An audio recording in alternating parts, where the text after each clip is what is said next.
Good day, folks. Today we're going to talk about the new update to our Query Wizard. Now, for those of you that are pretty extensive in the Query Wizard, you know that it's very, very powerful, and now we've actually revamped it. So, one little feature we've added to it is we give you the ability to save and compare results within a query. So, what I'm going to do, actually, I'm going to tell you first to go to indusplanet.com/updates and go to the May 27th update, and you can read more about that. But I'm going to show you how to set that all up.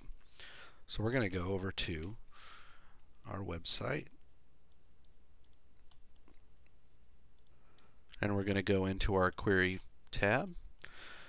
Now, one of the most important things here is whenever you go and run a query, I'm going to go ahead and pull up an old one. We're going to rerun it. I'll show you how to save it.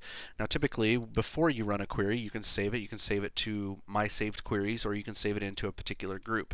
You can do that, and that's fine. However, whenever you're using the Save and Compare functionality, you're actually going to go in after the fact under your tasks, and you're going to save these results. And of course, you can give it a name, and you can save it personally, or you can save it in a group, and you click Save. What this is going to do is whenever you pull up your queries, you're going to notice a new tab up here that says Saved Results. So whenever you save those, they're going to be found in here. And whenever you do the Save and Compare, whenever you compare those results, it's going to ask you where you want to find those. It's going to read it from the Saved Results tab, just so you know. So what we're going to do, I'm going to go ahead and run this one here. This is just one of my entire database for this site, and what I'm going to do, I'm going to go down to Save and Compare, and I'm going to compare these results with another result set. So it's going to ask me, it's going to say compare the results above, which is going to be my set A, with the following results. And what I'm going to do is compare it to a particular one that I've already saved. You're going to click on this icon here. That's going to pull up a dialog box.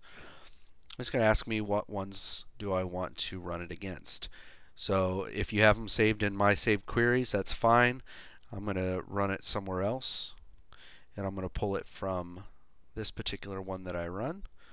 And what I'm also going to do, you have 4 different options. You have a union, which lists all users that are in either result set. You have an intersection, which lists only the users that are in both result sets. And you have complement A, B, or B and A, which is lists the users that are in set A but not in set B, and vice versa. So what I'm going to do, I'm going to find the ones that are in this particular one, but not in the other, or my set B. So whenever I click OK, it's going to read both of those queries, and it's going to find all the people that match that criteria. So it makes it a little more powerful.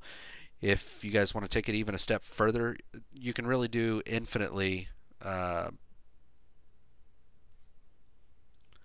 infinite number of ways of doing this. So once I have this result set, I can actually go in and run it again and run it against another set of criteria. And you can really just go on and on and on. So that's how you do that. And if you have any questions, feel free to get back with us at helpdesk@indus.com. Thanks a lot.